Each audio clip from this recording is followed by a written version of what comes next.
ನಮಸ್ಕಾರ ಸ್ನೇಹಿತರೆ. ರಾಜ್ಯದ 28 ಕ್ಷೇತ್ರಗಳಲ್ಲಿ ಮತದಾನ ನಡೆದಿದೆ. ಅಭ್ಯರ್ಥಿಗಳ ಭವಿಷ್ಯ ಈಗ ಮತಪೆಟ್ಟಿಗೆಯಲ್ಲಿ ಭದ್ರವಾಗಿ ಕೂತಿದೆ.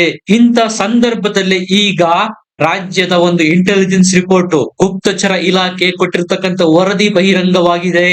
ಅದರಲ್ಲಿ ಯಾವ ಪಕ್ಷ ಎಷ್ಟು ಸೀಟ್ಗಳನ್ನು ಗೆಲ್ಲಬಹುದು, ಯಾವ ಯಾವ ಕ್ಷೇತ್ರ ಯಾವ ಯಾವ ಪಕ್ಷದ ವಶವಾಗಲಿದೆ ಅನ್ನುವುದರ ಬಗ್ಗೆ ಕಂಪ್ಲೀಟ್ ಡೀಟೇಲ್ಸ್ ಇದೆ. ಅದನ್ನು ತಿಳಿದುಕೊಳ್ಳುವ ಮೊದಲು ನಮ್ಮ ಚಾನೆಲ್ ನ ಸಬ್ಸ್ಕ್ರೈಬ್ ಮಾಡಿ, ವಿಡಿಯೋನ ಲೈಕ್ ಮಾಡಿ, ಶೇರ್ ಮಾಡಿ, ಕಮೆಂಟ್ ಮಾಡಿ. ಸ್ನೇಹಿತರೆ, ಈ ಗುಪ್ತಚರ ಇಲಾಖೆಯ ವರದಿನಲ್ಲಿ ಸ್ಪಷ್ಟವಾಗಿ ಮೆನ್ಷನ್ ಮಾಡಲಾಗಿದೆ ಯಾವ ಕ್ಷೇತ್ರದಲ್ಲಿ ಯಾವ ಯಾವ ಪಕ್ಷದ ಅಭ್ಯರ್ಥಿಗಳು ಗೆಲ್ತಾರೆ ಅಂತ. ಹೆಚ್ಚು ಕಡಿಮೆ ಹೇಳ್ಬೇಕಂದ್ರೆ ಕಾಂಗ್ರೆಸ್ ಪಕ್ಷ 2 ಅಂಕಿ ದಾಟುತ್ತೆ, ನಾವು ಈ ಬಾರಿ 10ಕ್ಕೂ ಹೆಚ್ಚು ಸ್ಥಾನಗಳನ್ನು ಗೆಲ್ತೇವೆ ಅನ್ನೋ ವಿಶ್ವಾಸದಲ್ಲಿ ಸರ್ಕಾರ ಇತ್ತು. ಆದ್ರೆ ಸರ್ಕಾರಕ್ಕೆ ಒಂದರ್ಥದಲ್ಲಿ ಇದು ದೊಡ್ಡ ಶಾಕ್ ಕೊಟ್ಟಿದೆ ಅಂತಾನೆ ಹೇಳ್ಬೇಕು. ಮೊದಲನೇದಾಗಿ ಬೆಂಗಳೂರು ಗ್ರಾಮಾಂತರ ಲೋಕಸಭಾ ಕ್ಷೇತ್ರ, ಇಲ್ಲಿ ಶಾಕಿಂಗ್ ರಿಸಲ್ಟ್ ಇದೆ. ಗುಪ್ತಚರ ವರದಿ ಇಲಾಖೆಯ ಪ್ರಕಾರ ಈ ಕ್ಷೇತ್ರದಲ್ಲಿ ಡಾಕ್ಟರ್ CN ಮಂಜುನಾಥ್ ಅವರು DK ಸುರೇಶ್ ವಿರುದ್ಧ ಗೆಲ್ತಾ ಇದ್ದಾರೆ.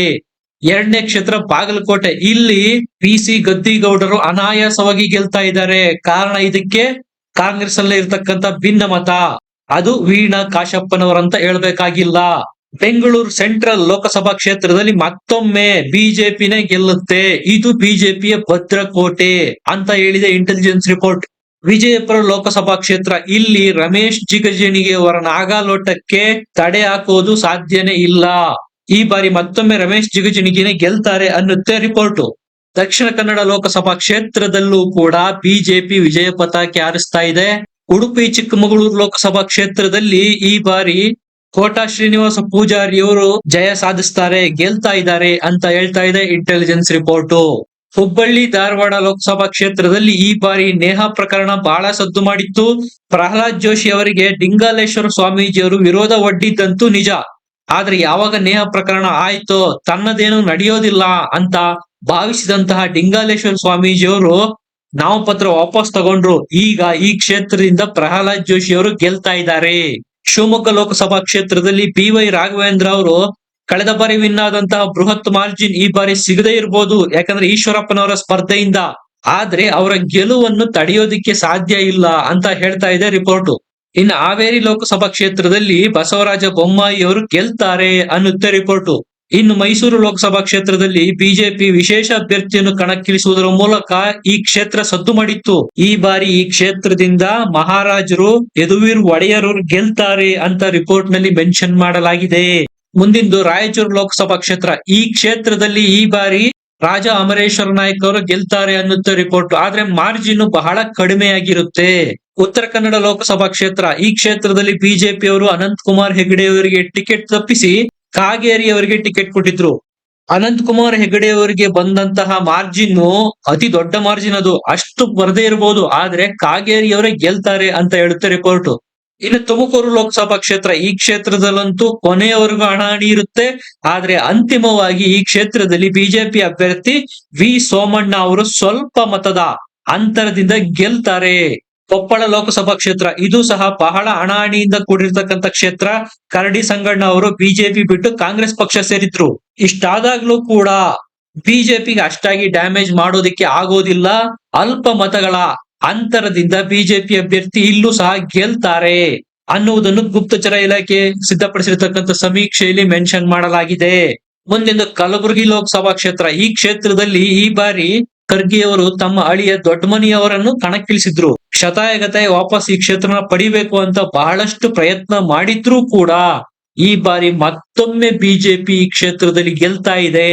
ಚಿಕ್ಕೋಡಿ ಲೋಕಸಭಾ ಕ್ಷೇತ್ರ, ಇದಂತೂ ಬಹಳ ಜಿದ್ದಾಜಿದ್ದಿನಿಂದ ಕೂಡಿರ್ತಕ್ಕಂಥ ಕ್ಷೇತ್ರ. ಕಡೆಯವರೆಗೂ ಇಲ್ಲಿ ಹಾವು ಏಣೆಯಾಟ ನಡೆಯುತ್ತೆ. ಆದರೆ ಕಡೆಯದಾಗಿ ಈ ಕ್ಷೇತ್ರದಲ್ಲಿ ಅಣ್ಣಾ ಸಾಹೇಬ್ ಜೊಲ್ಲೆಯವರೇ ಗೆಲುವಿನ ನಗೆ ಬೀರ್ತಾರೆ ಅಂತ ಇಂಟೆಲಿಜೆನ್ಸ್ ರಿಪೋರ್ಟ್ ನಲ್ಲಿ ಹೇಳಲಾಗಿದೆ. ಚಿಕ್ಕಬಳ್ಳಾಪುರ ಲೋಕಸಭಾ ಕ್ಷೇತ್ರ, ಇದಂತೂ ಅಚ್ಚರಿಯ ಫಲಿತಾಂಶ. ಸೋತು ಸುಣ್ಣಾಗಿದ್ದಂತಹ ಸುಧಾಕರ್ ಅವರಿಗೆ ಈ ಬಾರಿ ಚಿಕ್ಕಬಳ್ಳಾಪುರ ಕ್ಷೇತ್ರ ರಾಜಕೀಯವಾಗಿ ಪುನರ್ಜನ್ಮ ಕೊಟ್ಟಿದೆ. ಮತ್ತೊಮ್ಮೆ ಬಿಜೆಪಿ ಅಭ್ಯರ್ಥಿ ಇಲ್ಲಿಂದ ಗೆಲ್ತಾರೆ ಅಂತ ಇಂಟೆಲಿಜೆನ್ಸ್ ರಿಪೋರ್ಟ್ ನಲ್ಲಿ ಹೇಳಲಾಗಿದೆ. ಬೀದರ್ ನಲ್ಲೂ ಕೂಡ ಬಿಜೆಪಿನೇ ವಿಜಯ ಸಾಧಿಸಲಿದೆ ಅಂತ ಇಂಟೆಲಿಜೆನ್ಸ್ ರಿಪೋರ್ಟ್ ನಲ್ಲಿ ಹೇಳಲಾಗಿದೆ. ಬಳ್ಳಾರಿ, ಇದು ST ಮೀಸಲು. ಈ ಕ್ಷೇತ್ರದಲ್ಲಿ ಶ್ರೀರಾಮುಲು ಮತ್ತು ತುಕಾರಾಂ ಅವರ ನಡುವೆ ಪೈಪೋಟಿ ಇದೆ. ಕಳೆದ ಬಾರಿ MLA ಎಲೆಕ್ಷನ್ ಅಲ್ಲಿ ಸೋತಂತ ಶ್ರೀರಾಮುಲು ಅವರು ಈ ಬಾರಿ MP ಎಲೆಕ್ಷನ್ ನಲ್ಲಿ ಬಳ್ಳಾರಿಯಲ್ಲಿ ಗೆಲ್ತಾರೆ ಅಂತ ಇಂಟೆಲಿಜೆನ್ಸ್ ರಿಪೋರ್ಟ್ ನಲ್ಲಿ ಮೆನ್ಷನ್ ಮಾಡಲಾಗಿದೆ. ಇನ್ನು ಬೆಂಗಳೂರು ದಕ್ಷಿಣ ಲೋಕಸಭಾ ಕ್ಷೇತ್ರ ಇದಂತೂ ಬಹಳ ಕುತೂಹಲ. ಯಾಕಂದ್ರೆ ಈ ಬಾರಿ ಹಾಲಿ ಸಚಿವ ರಾಮಲಿಂಗಾರೆಡ್ಡಿ ಅವರ ಪುತ್ರಿ ಸೌಮ್ಯ ರೆಡ್ಡಿ ಅವರು ಇಲ್ಲಿ ಕಣಕ್ಕಿಳಿದಿದ್ರು. ಕಾಂಗ್ರೆಸ್ ಎಷ್ಟೇ ಪ್ರಯತ್ನ ಮಾಡಿದ್ರು ಸಹ ಈ ಬಾರಿ ಈ ಕ್ಷೇತ್ರದಲ್ಲಿ ಮತ್ತೊಮ್ಮೆ ಬಿಜೆಪಿಯ ತೇಜಸ್ವಿ ಸೂರ್ಯ ಅವರೇ ಗೆಲ್ತಾ ಇದ್ದಾರೆ ಅಂತ ಸ್ಪಷ್ಟವಾಗಿ ಹೇಳ್ತಾ ಇದೆ ಇಂಟೆಲಿಜೆನ್ಸ್ ರಿಪೋರ್ಟ್. ಸ್ನೇಹಿತರೆ, ಒಟ್ಟಾರೆಯಾಗಿ 28ರ ಪೈಕಿ 20 ಕ್ಷೇತ್ರಗಳಲ್ಲಿ ಬಿಜೆಪಿ ಗೆಲ್ತಾ ಇದೆ. ನಾನೀಗ ಹೇಳಿದ್ನಲ್ಲ ಅವೆಲ್ಲ 20 ಕ್ಷೇತ್ರ ಬಿಜೆಪಿ ಗೆಲ್ತಾ ಇದೆ. ಜೆಡಿಎಸ್ ಮತ್ತು ಕಾಂಗ್ರೆಸ್ ಗೆಲ್ಲಲಿರುವ 8 ಕ್ಷೇತ್ರಗಳು ಯಾವುವು? ಅದರಲ್ಲಿ ಮೊದಲನೇದಾಗಿ ಜೆಡಿಎಸ್ ಗೆಲ್ಲಲಿರುವ 2 ಕ್ಷೇತ್ರ ಯಾವುದು ಅಂತ ಹೇಳ್ತೀನಿ. ಮೊದಲನೇ ಕ್ಷೇತ್ರ ಜೆಡಿಎಸ್ ಗೆಲ್ಲಬಹುದು ಅಂತ ಹೇಳಲಾಗ್ತಾ ಇರೋದು ಮಂಡ್ಯ ಕ್ಷೇತ್ರ. ಈ ಬಾರಿ ಮಂಡ್ಯದಿಂದ ಕುಮಾರಸ್ವಾಮಿ ಅವರು ಗೆಲ್ತಾರೆ. ಆ ಮೂಲಕ MP ಆಗಿ ದಿಲ್ಲಿಯ ಲೋಕಸಭೆಯನ್ನ ಪ್ರವೇಶ ಮಾಡ್ತಾರೆ. ರಾಜ್ಯ ರಾಜಕಾರಣದಿಂದ ದಿಲ್ಲಿ ರಾಜಕಾರಣಕ್ಕೆ ಕುಮಾರಸ್ವಾಮಿ ಅವರ ಪ್ರವೇಶ ಗ್ಯಾರಂಟಿ ಅನ್ನುತ್ತೆ ಈ ಇಂಟೆಲಿಜೆನ್ಸ್ ರಿಪೋರ್ಟ್. ಇನ್ನು ಜೆಡಿಎಸ್ ಗೆಲ್ಲುತ್ತೆ ಅಂತ ಹೇಳಲಾಗ್ತಾ ಇರೋ 2ನೇ ಕ್ಷೇತ್ರ ಕೋಲಾರ. ಇಲ್ಲಿ ಮಲ್ಲೇಶ್ ಬಾಬು ಅವರು ಗೆಲ್ತಾರೆ ಅಂತ ಹೇಳ್ತಾ ಇದೆ ಇಂಟೆಲಿಜೆನ್ಸ್ ರಿಪೋರ್ಟ್. ಇಲ್ಲಿ ಕಾಂಗ್ರೆಸ್ನ ಸೋಲಿಗೆ ಅವರದ್ದೇ ಆಗಿರ್ತಕ್ಕಂತ ರಮೇಶ್ ಕುಮಾರ್ ಅವರ ಬಣ ಮತ್ತು ಮುನಿಯಪ್ಪ ಅವರ ಬಣ, ಇವರಿಬ್ಬರ ಕೊಡುಗೆ ಅಂತೂ ಯಥೇಚ್ಛವಾಗೇ ಇದೆ. ಇನ್ನು ಕಾಂಗ್ರೆಸ್ ಗೆಲ್ಲಲಿರುವ 6 ಕ್ಷೇತ್ರಗಳ ಪೈಕಿ ಮೊದಲನೆಯದಾಗಿ ಹಾಸನ. ಸ್ನೇಹಿತರೆ, ಹಾಸನ ಕ್ಷೇತ್ರ ಅಂತೂ ಬಹಳ ಕೆಟ್ಟ ಕಾರಣಕ್ಕಾಗಿ ಹೆಸರಾಗಿತ್ತು. ಅದು ಹೇಳ್ಬೇಕಾಗಿಲ್ಲ, ನಿಮ್ಗೆ ಎಲ್ರಿಗೂ ಗೊತ್ತಿದೆ. ಪೆನ್ ಡ್ರೈವ್ ಕರ್ಮಕಾಂಡ. ಕರ್ನಾಟಕದ ಜನತೆಗೆ 21ನೇ ತಾರೀಕು ಆದ್ಮೇಲೆ ಇದ್ರ ಬಗ್ಗೆ ವಿಷಯ ಗೊತ್ತಾಯ್ತು. ಆದ್ರೆ ಹಾಸನದ ಜನತೆಗೆ ಅದಕ್ಕೂ ಮುಂಚೆನೆ ಗೊತ್ತಿತ್ತು. ಹಾಗಾಗಿ ಅವರು ಫಲಿತಾಂಶದಲ್ಲಿ ಸ್ಪಷ್ಟವಾಗಿ ಮೆನ್ಷನ್ ಮಾಡಿದ್ದಾರೆ, ಈ ಬಾರಿ ಅಲ್ಲಿ ಕಾಂಗ್ರೆಸ್ನ ಶ್ರೇಯಸ್ ಪಟೇಲ್ ಅವರು ಗೆಲ್ತಾರೆ ಅಂತ. ಇದನ್ನೇ ಇಂಟೆಲಿಜೆನ್ಸ್ ರಿಪೋರ್ಟ್ ನಲ್ಲೂ ಸಹ ಹೇಳಲಾಗಿದೆ, ಶ್ರೇಯಸ್ ಪಟೇಲ್ ಅವರು ವಿನ್ ಆಗ್ತಾರೆ ಅಂತ. ಕಾಂಗ್ರೆಸ್ ಗೆಲ್ತಾ ಇರ್ತಕ್ಕಂಥ 2ನೇ ಕ್ಷೇತ್ರ ಚಾಮರಾಜನಗರ. ಈ ಕ್ಷೇತ್ರದಲ್ಲಿ ಸುನಿಲ್ ಬೋಸ್ ಅವರು ಗೆಲ್ತಾ ಇದ್ದಾರೆ ಅಂತ ಹೇಳುತ್ತೆ ಇಂಟೆಲಿಜೆನ್ಸ್ ರಿಪೋರ್ಟ್.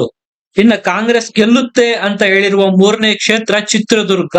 ಸ್ನೇಹಿತರೆ, ಈ ಚಿತ್ರದುರ್ಗ ಕ್ಷೇತ್ರದಲ್ಲಿ ಕಂಟಿನ್ಯೂಸ್ ಆಗಿ ಯಾವುದೇ ಅಭ್ಯರ್ಥಿ ಗೆದ್ದಿಲ್ಲ. ಒಮ್ಮೆ ಕಾಂಗ್ರೆಸ್, ಒಮ್ಮೆ ಬಿಜೆಪಿ. ಈ ಬಾರಿ ಈ ಕ್ಷೇತ್ರದಲ್ಲಿ ಗೋವಿಂದ ಕಾರಜೋಳ ಅವರನ್ನು ಉತ್ತರದಿಂದ ತೆಗೆದುಕೊಂಡು ಬಂದು ದಕ್ಷಿಣಕ್ಕೆ ನಿಲ್ಲಿಸಲಾಗಿತ್ತು. ಈ ಬಾರಿ ಇಲ್ಲಿ PN ಚಂದ್ರಪ್ಪ ಅವರು ಕಾಂಗ್ರೆಸ್ ನಿಂದ ಗೆಲ್ತಾರೆ ಅನ್ನುತ್ತೆ ಇಂಟೆಲಿಜೆನ್ಸ್ ರಿಪೋರ್ಟ್. ಇನ್ನು ಕಾಂಗ್ರೆಸ್ ಗೆಲ್ಲಲಿರುವ ಮತ್ತೊಂದು ಕ್ಷೇತ್ರ ದಾವಣಗೆರೆ. ಕಂಟಿನ್ಯೂಸ್ ಆಗಿ ಬಿಜೆಪಿ ಈ ಕ್ಷೇತ್ರನ ಗೆಲ್ತಾ ಬಂದಿತ್ತು. ಆದ್ರೆ ಅಲ್ಲಿಯ ಮತದಾರರು ಈ ಬಾರಿ ಚೇಂಜ್ ಬಯಸಿದ್ದಾರೆ ಅಂತ ಹೇಳಲಾಗಿದೆ. ಈ ಕ್ಷೇತ್ರ ನಿಸ್ಸಂದೇಹವಾಗಿ ಈ ಬಾರಿ ಪ್ರಭಾ ಮಲ್ಲಿಕಾರ್ಜುನ್ ಅವರ ಪಾಲಾಗಲಿದೆ ಅಂತ ಇಂಟೆಲಿಜೆನ್ಸ್ ರಿಪೋರ್ಟ್ ಹೇಳ್ತಾ ಇದೆ. ಆಶ್ಚರ್ಯ ಆದ್ರೂ ಇದು ನಿಜ. ಬೆಳಗಾವಿ ಲೋಕಸಭಾ ಕ್ಷೇತ್ರ, ಇಲ್ಲಿ ಕಾಂಗ್ರೆಸ್ ಗೆಲ್ಲುತ್ತೆ ಅನ್ನುವ ರಿಪೋರ್ಟ್ ಅನ್ನು ಇಂಟೆಲಿಜೆನ್ಸ್ ಕೊಟ್ಟಿದೆ. ಬೆಂಗಳೂರು ಉತ್ತರ, ಇಲ್ಲೂ ಸಹ ಶಾಕಿಂಗ್ ರಿಸಲ್ಟ್ ಬರಲಿದೆ. ಈ ಕ್ಷೇತ್ರದಿಂದ ಕಾಂಗ್ರೆಸ್ ವಿನ್ ಆಗುತ್ತೆ. ಶೋಭಾ ಕರಂದ್ಲಾಜೆ ಅವರಿಗೆ ಹಿನ್ನಡೆಯಾಗಿದೆ ಅಂತ ಹೇಳ್ತಾ ಇದೆ ಇಂಟೆಲಿಜೆನ್ಸ್ ರಿಪೋರ್ಟ್. ಸ್ನೇಹಿತರೆ, ಒಟ್ಟಾರೆ 28 ಲೋಕಸಭಾ ಕ್ಷೇತ್ರಗಳ ಪೈಕಿ 20ರಲ್ಲಿ ಬಿಜೆಪಿ ಗೆಲ್ತಾ ಇದೆ, 6ರಲ್ಲಿ ಕಾಂಗ್ರೆಸ್ ಗೆಲ್ತಾ ಇದೆ, 2ರಲ್ಲಿ ಜೆಡಿಎಸ್ ಪಕ್ಷ ಗೆಲ್ತಾ ಇದೆ. ಸ್ನೇಹಿತರೆ, ಇದಿಷ್ಟು ಗುಪ್ತಚರ ಇಲಾಖೆ ಸರ್ಕಾರಕ್ಕೆ ಸಬ್ಮಿಟ್ ಮಾಡಿರ್ತಕ್ಕಂತ ಇಂಟೆಲಿಜೆನ್ಸ್ ವರದಿ. ಇದರಲ್ಲಿ ಯಾವ ಪಕ್ಷ ಯಾವ ಕ್ಷೇತ್ರದಲ್ಲಿ ಗೆಲ್ಲುತ್ತೆ ಅನ್ನೋದನ್ನು ಮೆನ್ಷನ್ ಮಾಡಲಾಗಿದೆ. ನಿಮಗೇನನ್ಸುತ್ತೆ? ಯಾವ ಪಕ್ಷ ನಿಮ್ಮ ಕ್ಷೇತ್ರದಲ್ಲಿ ಗೆಲ್ಲುತ್ತೆ? ತಪ್ಪದೆ ಕಮೆಂಟ್ ಮಾಡಿ, ವಿಡಿಯೋನ ಲೈಕ್ ಮಾಡಿ, ಶೇರ್ ಮಾಡಿ, ನಮ್ಮ ಚಾನೆಲ್ ನ ಸಬ್ಸ್ಕ್ರೈಬ್ ಮಾಡಿ. ಮತ್ತೆ ಸಿಗೋಣ. ನಮಸ್ಕಾರ.